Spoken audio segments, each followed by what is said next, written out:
చెడ్డ కోతి వనమంతా చెడగొట్టిందట. ప్రస్తుతం మాజీ మంత్రి జీవన్ రెడ్డిని చూసి కాంగ్రెస్ పార్టీ కార్యకర్తలు మాట్లాడుకుంటున్న మాటలివి. తాను చెడిందే కాకుండా అధికార కాంగ్రెస్ పార్టీని సైతం భ్రష్టు పట్టిస్తున్నారట జీవన్ రెడ్డి.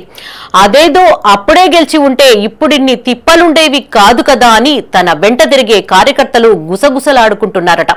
పెద్దాయనకి ఫ్రస్ట్రేషన్ పెరిగిపోతుండడంతో ఎక్కడేం మాట్లాడుతున్నాడో తెలియక తికమక పడిపోతున్నారట. ఎవరైతే నాకేంటని ఎదురైన ప్రతి నాయకుడితో ఎక్కడ పడితే అక్కడ ఏది పడితే అది మాట్లాడుతూ అభాసు పాలవుతున్నారట. పాపం కాకలు తీరిన ఈ కాంగ్రెస్ కురువృద్ధుడి తీరుతో జగిత్యాలలో కాంగ్రెస్ పార్టీ కకావికలమైపోతోందట. మనం పట్టేదారులు కాంగ్రెస్ పార్టీకి మనం పట్టేదారులు అని చెప్పంటూ నేను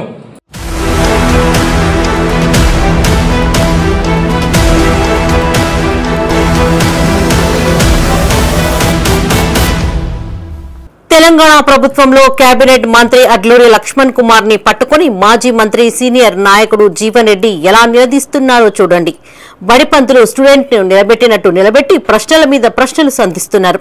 అంతేకాదు హలాల్ అంటే ఏంటో తెలుసా అంటూ లక్ష్మణ్ కుమార్ నుంచి జవాబు రాబడుతున్నారు జీవన్ రెడ్డి. తాము కాంగ్రెస్ పార్టీ పట్టాదారులం అంటూ మంత్రిని కార్నర్ చేసే ప్రయత్నం చేశారు. పాపం పెద్దాయన మీద గౌరవంతో అడ్లూరి లక్ష్మణ్ కుమార్ సంయమనం పాటిస్తున్నారు.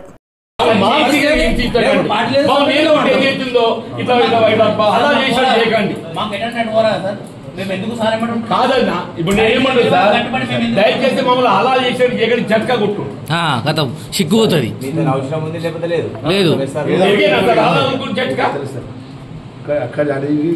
అదే చేయండి, జట్కా కొట్టుండ్రి, జట్కా కొట్టు అలా ఎందుకు సార్? తెలంగాణ ప్రభుత్వంలో అడ్లూరి లక్ష్మణ్ కుమార్ దళిత మంత్రి, కాంగ్రెస్ పార్టీలో అట్టడుగు స్థాయి నుంచి ఎదిగిన నేత. ఒక్కో ఇటుక పేర్చుకుంటూ మంత్రి వరకు కొనసాగిన ఆయన ప్రయాణం ఎంతో మంది కార్యకర్తలకు యువకులకు ప్రేరణ.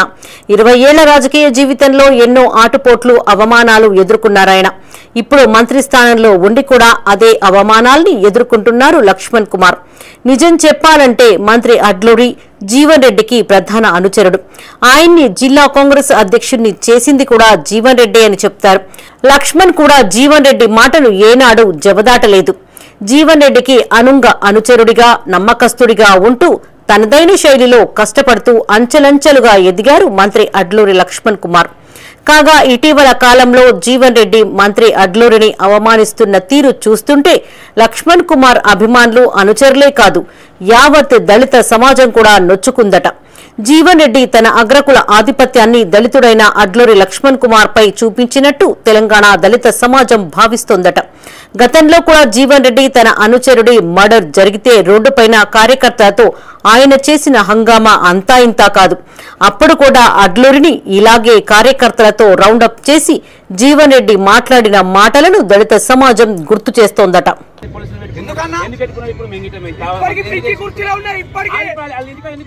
అవునన్నా మీరు దళిత ధర్మపురి నియోజకవర్గాల ఓడిపో లచ్చనా మిమ్మల్ని ఎంతో అవమానపరిచిర్రు. నా పార్టీలో మనకు పదవి లేనాడు నిన్నెంతో అవమానపరిచిర్రు, అది గుర్తుకు రాలేదా? వాడిని తీసుకొచ్చుకున్నారు. ప్రస్తుతం కాంగ్రెస్ పార్టీలో జీవన్ రెడ్డి చెల్లని రూపాయిగా మారిపోయారనేది కాదనలేని సత్యం. అధిష్టానం ఆయన్ని ఎప్పుడో పట్టించుకోవడం మానేసింది. కాకపోతే ప్రస్తుతం పార్టీలో ఆయనే అందరికన్నా సీనియర్. ఆ గౌరవాన్ని పార్టీ పెద్దలు ఇస్తున్నప్పటికీ జీవన్ రెడ్డి తన ప్రవర్తనతో తన ఇమేజ్ ని తానే డ్యామేజ్ చేసుకుంటున్నారు. గతంలో మంత్రి పొంగులేటి శ్రీనివాసరెడ్డి జిల్లా పర్యటనకి వచ్చినప్పుడు మీదే రాజ్యం నడుస్తోందని ఏదో మాట్లాడి అభాసు పాలయ్యారు. పొంగులేటి ఏమాత్రం పట్టించుకోకుండా జీవన్ రెడ్డిని లైట్ తీసుకున్నారు.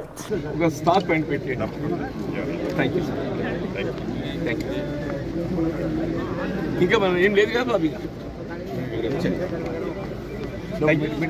మీ పని మీరు, మా పని అయిపోయి మా పార్టీ అయిపోయి రాజ్యం వేలు మీరు. ఇదిలా ఉంటే జగిత్యాల ఎమ్మెల్యే డాక్టర్ సంజయ్ కుమార్ ని కాంగ్రెస్ పార్టీలోకి తీసుకున్నప్పటి నుంచి జీవన్ రెడ్డి ఫ్రస్ట్రేషన్ పీక్స్ కి వెళ్లిందంటున్నారు కార్యకర్తలు. అయితే ఆ పంచాయతీ ఏదో ముఖ్యమంత్రి రేవంత్ రెడ్డి వద్దనో లేకపోతే ఇతర సీనియర్ మంత్రుల వద్దనో తేల్చుకోవాలి గాని దళిత సామాజిక వర్గానికి చెందిన జూనియర్ మంత్రి అడ్లూరి లక్ష్మణ్ కుమార్ ను ఎందుకు టార్గెట్ చేస్తున్నారు అని అడ్లూరి వర్గం ఆరోపిస్తోంది. అగ్రకులాలకు చెందిన మంత్రులైతే ఇలాగే కించపరిచేవారా అని ప్రశ్నిస్తోంది. అసలు జీవన్ రెడ్డి ఎన్నికల్లో గెలిచి ఉంటే ఈ పరిస్థితి వచ్చేది కాదు కదా అనే వాదన కూడా పార్టీ వర్గీయుల్లో వినిపిస్తోంది. ఆడలేక మద్దెల దరువు అన్నట్టు జీవన్ రెడ్డి ప్రవర్తిస్తున్నాడని చెప్తున్నారు. మరోవైపు పదవి లేకపోవడంతోనే జీవన్ రెడ్డి ఇలా ఫ్రస్ట్రేషన్ కి గురై ప్రజల్లో చులకన అవుతున్నారని కాంగ్రెస్ పార్టీ కార్యకర్తలు భావిస్తున్నారట. ఆయన ప్రవర్తన ఇలాగే ఉంటే దళిత సమాజం చూస్తూ ఊరుకోదని అప్పుడే హెచ్చరికలు కూడా స్టార్ట్ అయ్యాయట. చూడాలి మరి ఏం జరుగుతోందో.